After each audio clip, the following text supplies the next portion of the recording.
Welcome, ladies and gentlemen, boys and girls, to the Risen Pre-Made Unstoppable League.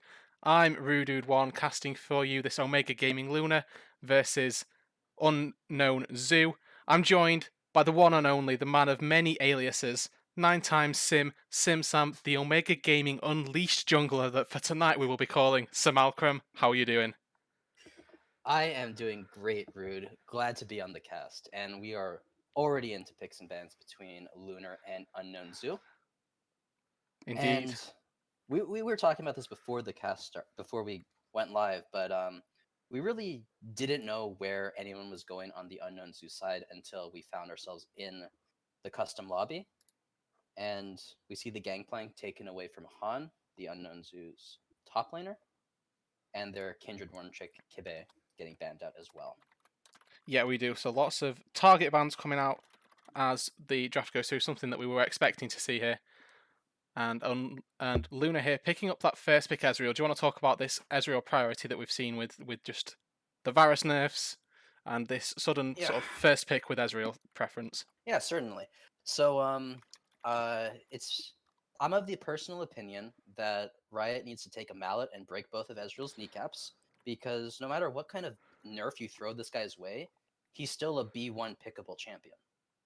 This is the second time his E has been nerfed in the past few years, and first pick Ezreal from Lunar. And Yep. the Xayah Rakan response, Xayah not as popular. We haven't really seen her too often, but Xayah Rakan, very threatening duo, should have lane priority over whatever pairs with the Ezreal.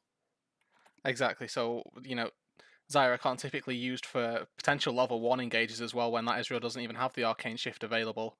The or the Grand Entrance with the Deadly Plumage from Xayah creates double attack speed steroid and pretty much an unmatched 2 versus 2 in the early levels. So definitely a strong laning phase coming out for Zoo here, and the Graves pick up in the jungle as well. Going to be giving them all sorts of early game priority. Yeah, and the Poppy is the interesting thing because Scarred Rebel does play the Poppy support, and of course you have to think if Therno can pilot the pick as well. Oh, good, yeah, of course, because Poppy into Rakan actually might Yeah. be a 200 IQ counter pick here, especially if Rabble plays it. Then this could be some interesting bot lane, and Poppy into Azaya can definitely lock it down in the early levels before Azaya has that ulti. Going to be some definite wall collisions going to be coming throughout this game. Hopefully, if the whichever Poppy player ends up piloting it effectively. Yeah, and I really like it coming in B3. Really keeps Unknown Zoo guessing, so they respond with the Volley Bear, seeing as the Graves has been locked in. Yeah, trade of power picks really. Graves, Ezreal, and then I kind of feel like Zoo have kind of come out on the worst end of this trade because Luna have got themselves Ezreal and Graves, whereas Zoo only have themselves Volibear, which is sort of the upper tier of picks that we see, not just in amateur but across the world really with pro play. Yeah, definitely. And so, like you said, Volibear really strong in an isolation. He's a really powerful champion. So, looking at how Unknown Zoo's drafting, you have to think they want to secure early Drakes. Xayah Rakan for lane prio bot, and then use the Volibear's early pressure to convert into a Drake. Yeah, we've seen a lot of Drake win conditions. Whichever team getting the soul really has a really easy step into the game, and souls typically can get translated into barons and barons into wins. So, using the early game priority of the volley bear for Zoo, that could be a really easy way to play out their early game and start snowballing themselves if they're able to get these advantages around the map with the early priority of volley bear. Going to be looking toward the jungler here from Zoo Kibe to really make some impact happen. Could also still be a Volibear in the top lane. We don't have the full picture just yet, but likely that it will be in the jungle just as a staple pick, really. Yeah, I think it's hard for Unknown Zoo to really threaten the Volibear. Oh, flex. Okay, Brand's locked in. All right, wait. I think I saw this. Is this I a think I saw. spicy meatball with the pick? No, okay, someone else plays it. I thought Red Bleeder, the mid laner for Unknown Zoo, played it, but it's not in his top 10. So now I'm kind of scratching my head. Do you think we see Um, a Brand jungle? With Rakan locked in, this Brand is likely to go mid or maybe jungle. I have to think you have to think it's Brand mid, right? I like agree. I sure, agree. Yeah. like I could see some world where Volibear goes top because Volley's good into Poppy. There's no mobility to lock, but it's gonna be Poppy's support looks like with the cannon hover. Yeah, something that we kind of thought was going to happen was this Poppy going into the support role is pretty much confirmed by the Veigar and Kennen picks locking in their solo lane. There's a lot of AP coming through in this second round of the pick phase for Lunar, but when they've got themselves Ezreal and Graves in the back pocket, they've got enough magical damage, got enough physical damage, a sort of well-rounded comp with the tank Poppy as well in the front line. So all looking good so far for Lunar, and we'll have to wait and see what Zoo come out with as their final pick. And it's the one and only, the Karthus in for Unknown Zoo. And now, do you want to make any bold predictions as to where these three topside champs are going? Oh, this is an easy one, Rude. It's gonna be Volibear top, Karthus jungle, Brand mid, and I am very prepared for that to be very wrong because you really never know in these kinds of games. But Because there's definitely, and I'm not taking away from you because I do agree that I think that it will be volley top, Karthus jungle, Brand mid, but we've definitely seen that all of these champions can go jungle, and with the Karthus buffs recently, he can definitely be played in a solo lane. Volibear not quite so likely to go mid lane, but other than that, yeah, we've got a lot of flex potential. But I would agree that the norm is as we've stated previously. So we'll have to wait and see when we load into the in-game draft what we end up getting from Zoo here.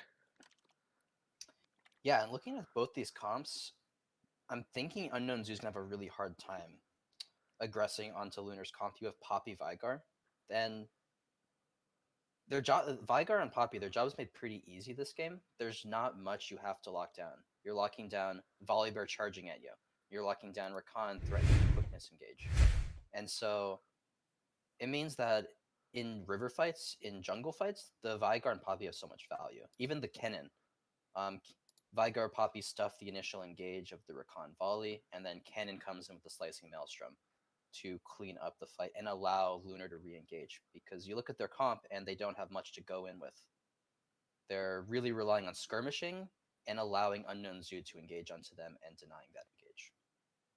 Yeah, so what I hear is that you're then giving the sort of draft edge and how these team comps want to play out to Luna at least, just because of the disengage potential of the Poppy with the steadfast presence, and then the re-engage potential of a Kennen with a slicing maelstrom is what I'm hearing. Correct me if I'm wrong, but I think that's what you were sort of suggesting. In a theoretical perfect world scenario, yes, Lunar has the definite advantage.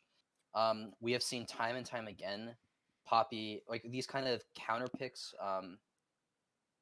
in team compositions not playing out that way in the actual game. You'll see like the Poppy mistimes the steadfast presence, the Vigar cage a second too late or 3 seconds too early. So Lunar have the advantage, but they also have the burden of execution. If they mess up those tools, then there's not much else stopping Rakan from getting a good engage. There's not much else stopping the Volibear. No, So there's really not, and I'll draw your attention to the client quickly, Sim, because we oh have a brand in the jungle, my guy. yeah, no, I said that I was prepared to be wrong. And wrong it seems I am. Wrong it Because seems that we both are as well. I mean uh I almost feel like the good like I almost I would have thought that the best configuration these three solo lanes could have done is you put I would even say Karthus top and you put the Volibear jungle and Brand mid because that way Volleys can get bullied by Kennen, but if you swap it up and put a ranged AP mage into the Kennen, it's fine. So I will admit this is not the configuration I expect. But what we do get to Um, see though is solo lane Karthus, and solo lane Karthus got some buffs mhm. indeed. And I'm really happy to see teams actually picking this up because I've been chiming on and on. If you've been watching the casts on this channel, I will go with all my might and say that Karthus is a super S tier solo laner, bot laner, top laner. Put him anywhere. This champion is ridiculous. So I'm happy to see him now out in the solo lane with mid here. So that should be a lot of fun to see anyway. Yeah, Karthus is a really fun champ. I can personally attest to that. One of my favorite junglers to play. Really curious to see how Reblear pilots it because I don't think it's yeah. Maybe he's been practicing in solo queue. Let me check. Quick One analysis. game. What? Yeah, we're quick. 1 game in the past. 2 games in the past week So in very normals. experienced is what you're saying. Yes, very experienced. Um, But how that experienced do you doesn't need that. to be to press your R key while dead? Yeah, I mean that's pretty easy. Suicide Karthus is pretty effective. You just run into the enemy team, you press to file, and you just laugh because you get to do free damage. But the real test of any Karthus player is, of course, landing delay wastes, and so that's the criteria that you really have to judge a Karthus player by. Yeah, Can he land the Qs? you're exactly right. You know, as much as we meme and harp on about the brand in the jungle, I want you to quickly run us through as a jungler rather yourself. How do you see Graves into brand specifically going in this matchup? Um, I'm gonna be honest, Rude. I have never tested brand clears. I have to think they're pretty good because I think he does have some bonus damage, or he gets some perk for hitting jungle monsters. But again, I'm not too familiar with how the pick works. So I have to think he'll be healthy, but Graves is scary, right? And if Kibe uses the stun to clear camps and OGN catches him, then it's at very least a flash, if not just the kill outright. Yeah, so So for Brand to get the full passive proc, he will have to use his stun, right? So if he's going to use his Q to complete the minion or to complete the passive proc, he's going to leave him very vulnerable, very exposed for Graves to come on in and potentially pick up a quick kill, quick flash, anything of the sort. And OGN here probably likely to take phase rush on Graves. I think that's still the desired keystone of him, and he'll probably be able to follow up on a flash with just the base movement speed on the quick draw that Graves has. So mhm. definitely some potential for Kibe to be bullied out of this jungle if OGN does find a sweet gank path, gank route into the enemy jungle. So, you know, lots of things up for grabs for Lunar in this particular game. They seem to have the counter pick bot lane, fairly well matched farming style in the jungle, and then two mid laners that, from my experience at least, just want to farm themselves up, get themselves their levels, get them items in. Be interesting to see if Hemo goes for the Glacial Augment style of Veigar or an Electrocute sort of full on one shot, less team oriented Veigar build, and see if he's able to get some 1000 AP one shots that we know and love from all those YouTube montages. Definitely. But without further ado, though, just before we go into the game, we are going to throw it to a quick word from our sponsors before we load up onto the Rift and get ourselves synced up. So don't touch that browser. We will be right back.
Welcome back, everyone. We are into game one between Omega Gaming, Lunar, and Unknown Zoo. I don't know if I should include an article there, but we're just going to call them Unknown Zoo for the time being.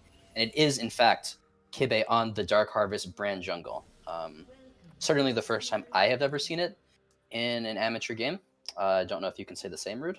I can also say the same. I have seen similar styles of Dark Harvest Jungle. You know, a couple of weeks ago I got the pleasure of casting a Dark Harvest Runic Echoes Kaiser Jungle.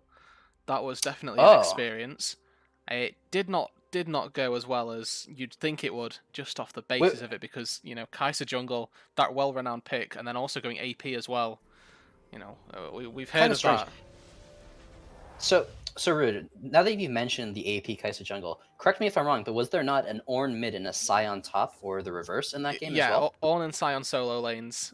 The comp itself was actually as much as it seems kind of troll. I actually quite like it. It's essentially an AP Nocturne the way that it works out, because all they wanted was for Ornn or Scion to knock them up, throw some CC their way, and then Kai'Sa would just ulti in, apply And plasma, blow them up. and then kill them with plasma stacks. It was kind of 200 IQ, but it just didn't quite work out, unfortunately. And there was a Fed Kane involved, a Fed few other members as well that made the comp slightly Yeah. inferior in that particular case. But that was a different game, not this game. Let's look forward to Kibe on this brand. And what are you expecting from his pathing early on here, Sim?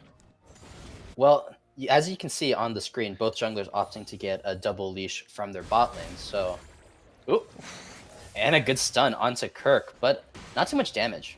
Actually, the passive shield doing good for the Rakan. And this will mean that both junglers should, in theory, meet on the topside river. And then it'll be a question of which laners have prio and if they even bother to roam to their junglers. Oh man, Kirk's getting beat up.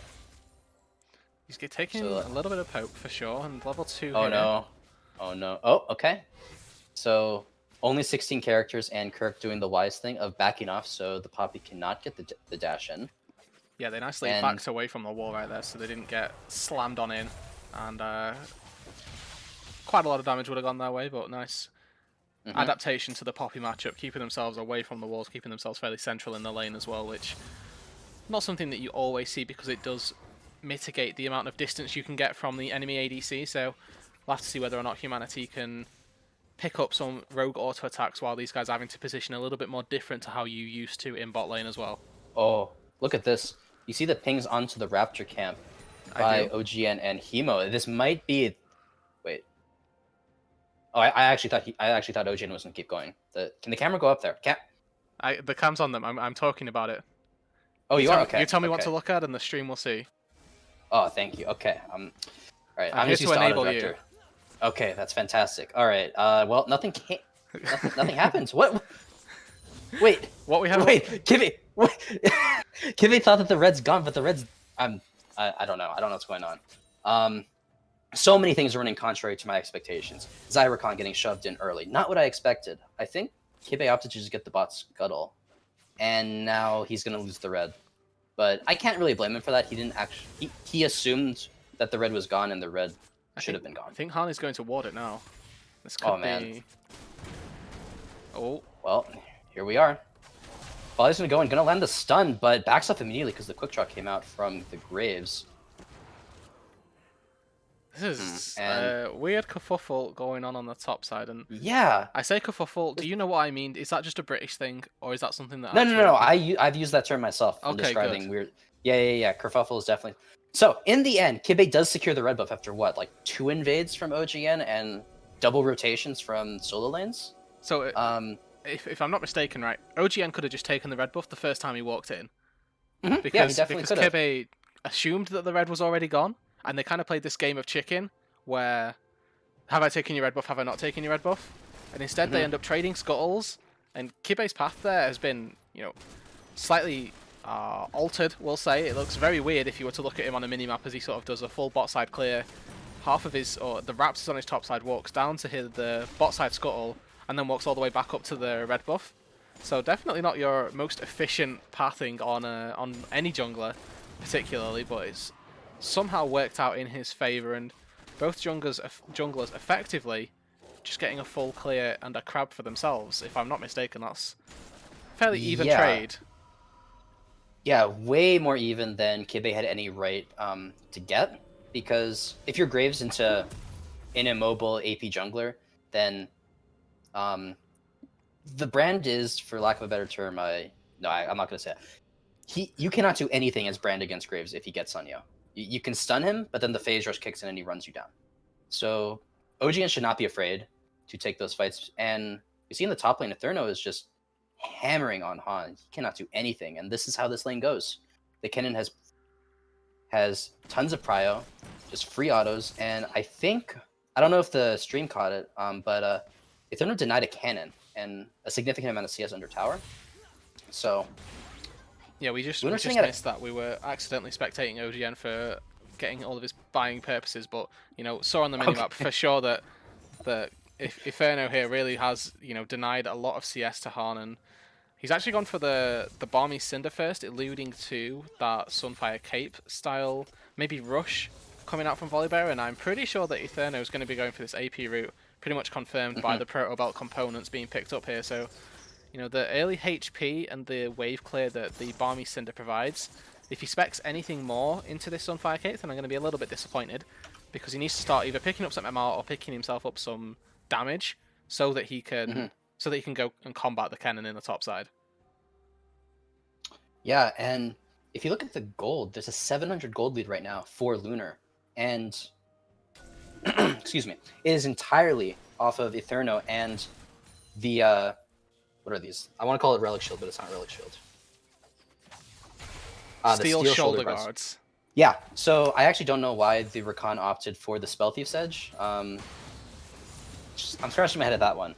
Yeah, I don't know what your thoughts are on support itemization. No, so I play a lot of bot lane, and what I've seen develop is just every support takes one of the Relic Shield items, either being the Relic or the Steel Shoulder Guard, just because the bot lane has turned into a place where supports don't often trade with one another or really interact with the AD carries particularly, so getting those Spell Thief stacks has become increasingly more difficult, and even people like you, me, Karma, pretty much anybody is trying to take a Relic Shield itemization just so that they can pick up as much gold as possible, because this is a perfect example of it.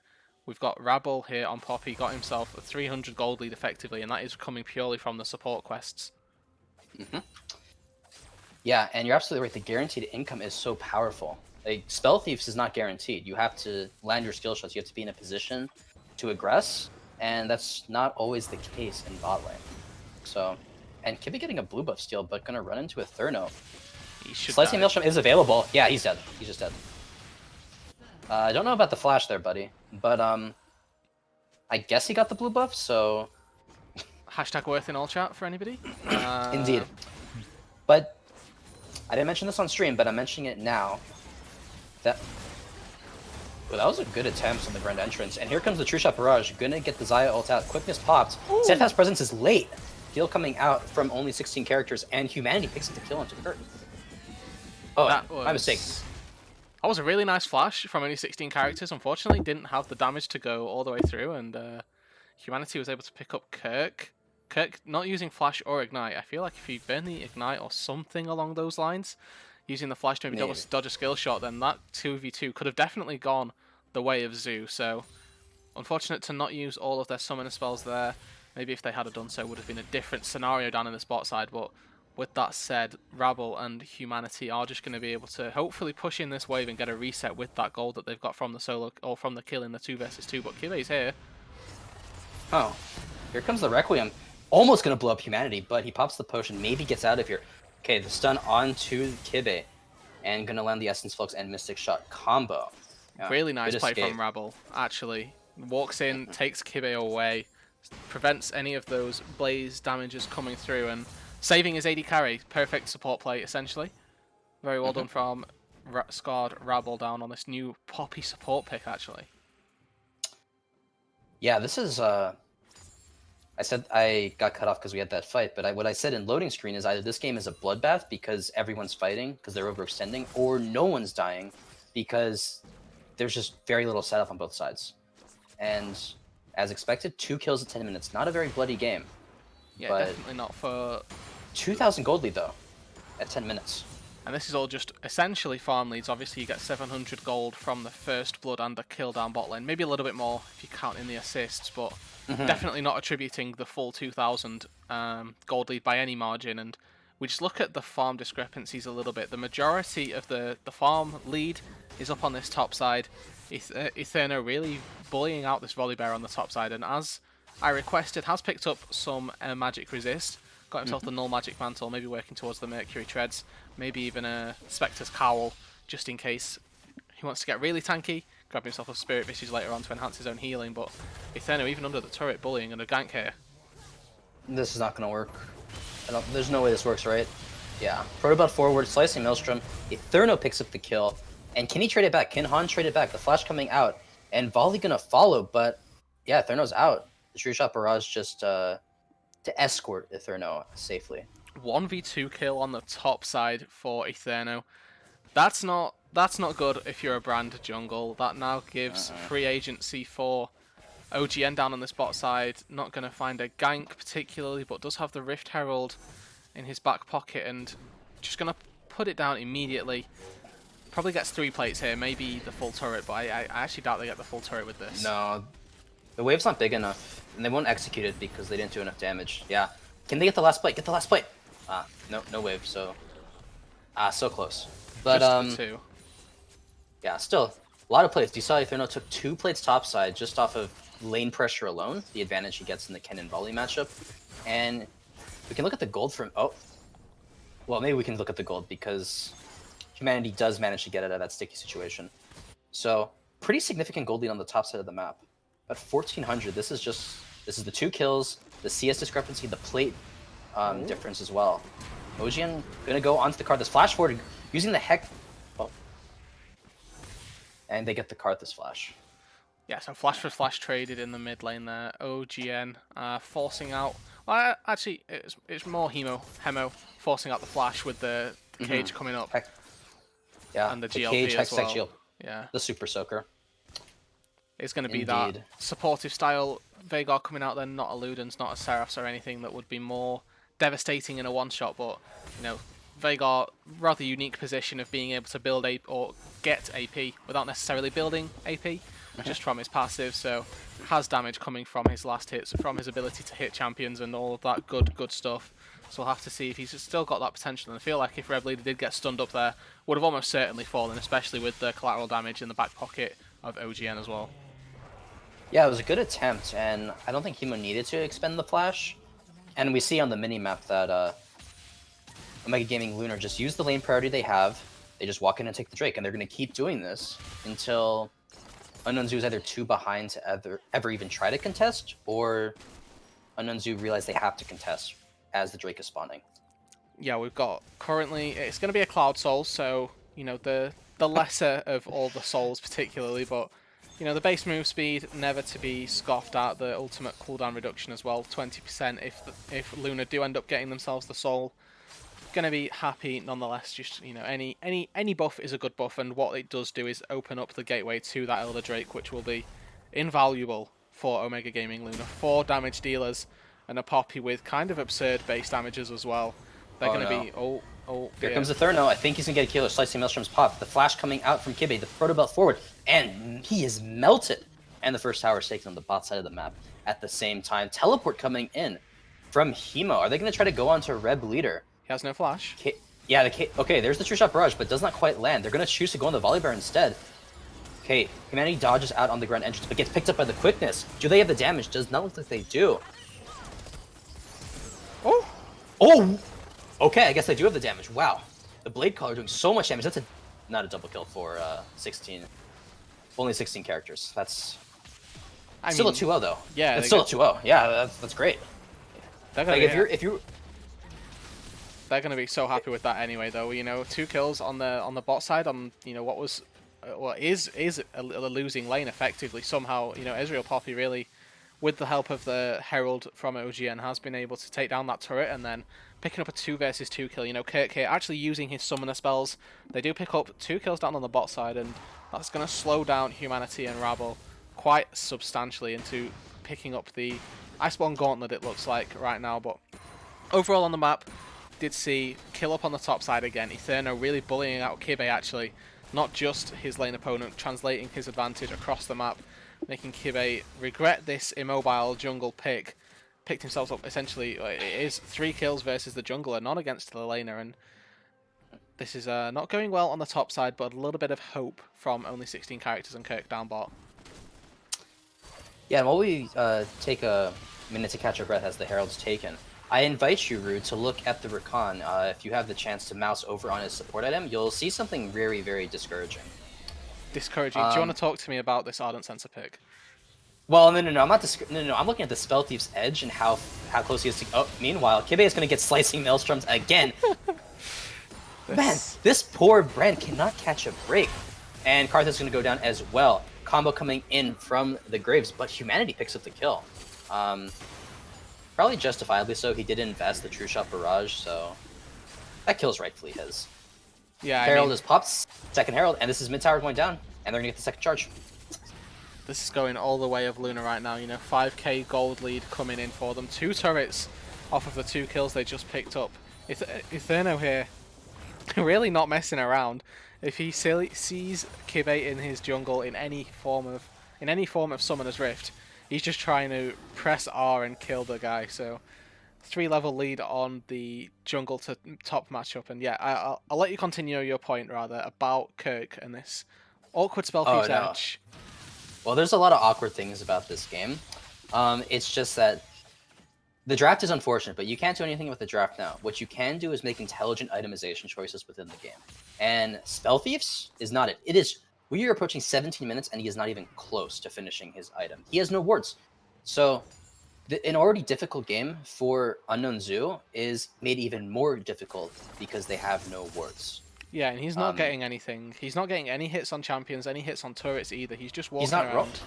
Yeah, he's just sitting. Oh, and Kibe is dead again. This time, actually, Graves did pick up the kill. So finally, those 2 junglers met, and OGN comes out on top. And this is what happens when you don't have wards, isn't it? This is, as a byproduct of Kirk not having his Sightstone, not having the ward coverage, it means OGN is just free to walk into this bot side jungle and pick up another kill onto Kibe, who's having a really rough time of it now. 0-5-0, not found really any success with this brand, unfortunately. And, it's the butterfly effect, isn't it? Everything has consequences. Oh, but Rev Leader. Oh, that didn't stun, but the Slicing Maelstrom will stun, and that will be the kill going over to Rabble. Misses the stun, but doesn't miss the secure. Here comes the volley. Stormbreaker popped, and the cage is down. Rev Leader does pick up the kill back onto Scarred Rabble, and Inferno barely limps away. But OGN is going to re-aggress, flashing forward with the end of the line. Going to pick up the kill, does Humanity onto the Brand again, and Graves finishes off the Xayah. That's a 4-for-1 trade. Rabble does go down, but he'll be more than happy with that trade. 4 kills going the way of Omega Gaming Lunar. They're going to look potentially to take this inhibitor turret, but without the wave, it's actually going to be called off, and it is going to end up being a 3rd Drake going the way of Lunar. OGN had complete control throughout the game of these neutral objectives. Now putting the team to Soul Point, will be reaching about 24 minutes, and the Drakes will be at Soul Point when we reach that 24-minute mark, setting themselves up for potentially an Elder Drake before that 30-minute mark, which isn't something that we see too often, but in a, I'm going to call it a stomp like this, it's definitely foreseeable here. Rude, I'm going to be honest, I don't think we get to Elder Drake. I think the game's over before we reach that point. I'll agree with you on that one, because 7,000, nearly 8,000 gold. Lead. And the cage comes down. But at the cost of his flash, so what did it cost? Well, it costed your flash. So I feel like there's not too much to talk about right now, because Lunar's in such a commanding lead that they would have to dive these towers without a minion wave and just spoon feed kills to Unknown Zoo to give them a chance. Let's say let's find the ideal route back in for Unknown Zoo here. Let's say a big team fight occurs, big 5v5. Everybody groups up for Kibe, for Reb Leader, and then only 16 characters gets a huge Blade Caller through. Do we think that is a potential scenario that we see? Do you think that they can find that opportunity to maybe get themselves back in the game, because there is obviously that world where, they do have big teamfight ultimates with the quickness, with the Requiem, and the flame, or all of the bouncing pyroclasms from Brand. That's not the name of his ult, but I'll let it slide. It's, His do you ult think is that's going to Pyroclasm. happen? You're right. Oh, No, because there's a critical key. Oh, and Kibe's gonna throw the Pyroclasm down, but goes down to OGN, who's on a killing spree. Gonna get tagged up with the Brand passive, but he's gonna heal up with the potion. So there is a world, you're right, where potentially Unknown Zoo can make a miraculous teamfight win. What that requires, though, is they need vision, and what they don't have is access to wards. It is 21 minutes, and Kirk is yet to complete the support item, which he's is 454. honestly, you cannot excuse this. It is like you are playing 4v5 because your support has no wards. He is sitting bot, offering nothing, while Lunar's taking Baron right now. Yeah. Yeah. It's exactly as you say. This Baron really is going to go uncontested by the looks of things. So I just toggle the vision real quick. Unknown Zoo have absolutely no idea this is going on. And, I really like your point that Kirk is just doing nothing particularly except absorbing XP from only 16 characters who, actually, I would say hasn't had a bad game so far in this game. Kind of getting, unfortunately, outmatched elsewhere on the map. This Xayah has looked pretty strong, and he's looked fairly comfortable piloting it, so... Oh, but Rev Leader is maybe dead here. He is very dead.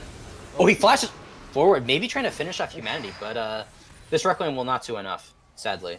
Yeah, a lot of damage onto Humanity, who has very few resists, but maybe there's a world where he hits another lay waste and that Requiem kills. Yeah, so he Arcane Shifts out of one of the lay wastes, so he gets hit by a big isolation one, and then would have been hit by another split damage one. But here we go, Kirk. I don't know if they win this. If they're not going to run for the hills, though, uses... I actually forget all the Kennen's abilities right now. Lightning Rush. There we go. He just Lightning Rushes at it. And, yeah. So... I think he could have won that. I'm looking at Eterno's... items? Well, yeah, his items, and also just the XP differential. Currently, he had 2 levels on 16 characters, 3 on Kirk, and Rabble boldly just running through the jungle with no support right here. He's more than happy just to roll his way through. But yeah, I don't know. I think it's safe from Eterno because he probably didn't have vision of all 5 members, so just playing it safe. Didn't need to go for the 1v2 and risk his life, so he has got a 400 gold bounty on his head, so he's just going to keep that preserved and save himself for any team fights that may occur. And we're really looking for Lunar now to really close out this game, aren't we? They've got 50 seconds on the Drake, they've got the Baron still running, and the goal here, if I'm Lunar, is I think, okay, well, we're on no clock here. These guys are so far behind that we've got the time to sit back, get ourselves the Cloud Soul, get ourselves the turrets as and when we see fit. So they're going to look to pick up that Cloud Soul and then maybe look to try and break the base. I like to see them at least get an inhibitor turret with this Baron. We see Han on the top side, maybe setting up for a play. Red Leader's walking himself around. Oh, he's going to try, but Han doesn't do that much damage considering he's built full tank. And, okay, here comes the Event Horizon. Gonna trap up Kibe again, who is just dead. Rabble gonna pick up that kill. And the quick draw over the wall from OGN, gonna pop the phasers, dodges out on the Grand Entrance, another Event Horizon down. And Chemo on a killing spree, teleport in from Han, Slicing Maelstrom going down, Stormbringer out from the Volley Bear, and the Karthus is throwing Skittles down. I'm not gonna make that joke. And I'm glad that you mentioned the inhibitor take, because that's the mark of a good Baron push. You get an inhibitor, which until 10 seconds ago, Lunar had not done. And Red Leader should go down here. OGN gonna pick it up with the smoke screen. Fadeaway kill. Little explosion. The W damage. Just vapes on them. Yeah. Just vapes on them. I love that. So, yeah, I think I wanted to mention this earlier, but if I'm Unknown Zoo, I'm talking about next steps. What am I doing in game 2? Which is, let's not counterpick. Let's not let's not draft red side and counterpick ourselves into top, which is what they did. They tried to get fancy with the Brand shenanigans, but they put the Volley into a bad matchup. And sure, the Volley wasn't the reason they lost this game, but he certainly is not the reason they're winning the game either. You Well, know, yeah, you I talk about the fact that it's not the reason that it lost, but if they had a winning or if they had a better matchup into the Kennen, then Eterno wouldn't have been as free to roam around and pretty much on spawn or on respawn of his ulti kill Kebe in the jungle. He got the 1 versus 2 kill, and maybe if Volibear was something a bit more enabling in that particular instance, he could have shut down the Kennen and not allowed for that 2 versus 1. Could have kept him in lane a little bit better and denied those 2 kills in the jungle that came through and that really, started the snowball for Lunar.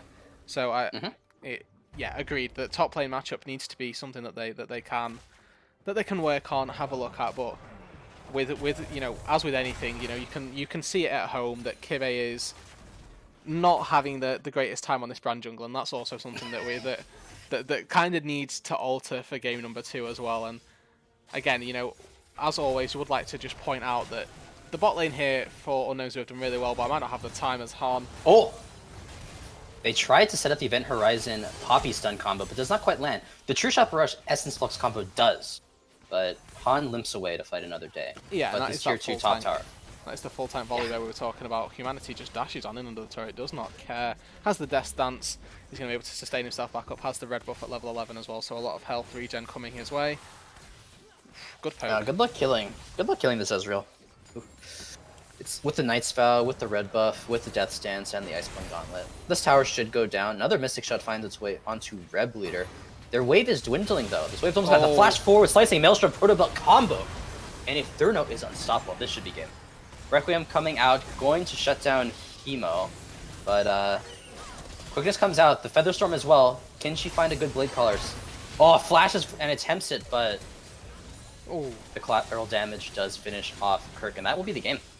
Yeah, that's gonna be game number 1. Really convincing game from Lunar. That's a 15,000 gold lead inside 27 minutes. That's game number 1, Sim. The really convincing game from Lunar, if I have to say so myself, and really well played on pretty much all parts. Yeah, and really great. I really like I was looking back at the draft, thinking what Unknowns you could have drafted differently. Really intelligent Silas ban, because as of late, Silas is considered actually the better Kennen, because you take the Slicing Maelstrom and you just you cosplay Kennen, but you're better than Kennen. It's pretty funny. So really intelligent ban there. So, and okay, Humanity and Ithran are really putting on a clinic. Look at those damage charts. Yeah, wow. Yeah, that's a significant amount of damage. They're even out damaging Karthus, who pretty much only has to cast 2 or 3 Requiems to notch up top damage in a game, but apparently not this game. Apparently with Eterno just really running over the jungle and not even being a jungler himself, asserting himself in multiple lanes really, has done a lot of work on the top side for sure. Definitely a well played game from Eterno in the top lane in particular. Really starting off the snowball and really carrying the team through that top lane advantage he was able to accrue. Yeah, you have to think that after this very convincing game 1 that Unknowns who didn't really show us much, their draft wasn't compelling. There's a lot of holes in Unknown Zoo's play right now that I'm not too sure that they can tie up the series in this next game, and I have a feeling that it's going to be a 2-0 for Lunar. Yeah, with our but I'll stick with you on that one. That this looks fairly convincing. Obviously, we don't know. Maybe game number 2 they bounce back, play something a little more on-piste, more meta-focused, and they do come back and clap back with the game number 2, take us to a 3-game series. We just don't know. That is the power of mystery. But with that all said and done, we are going to throw it. We're going to throw it to a quick break right now, Sim, and let the people at home take a little break, grab themselves a cup of tea, some water, keep themselves hydrated. Check your posture, everybody. We will be right back when we load up for the pro draft for game number 2. Oh.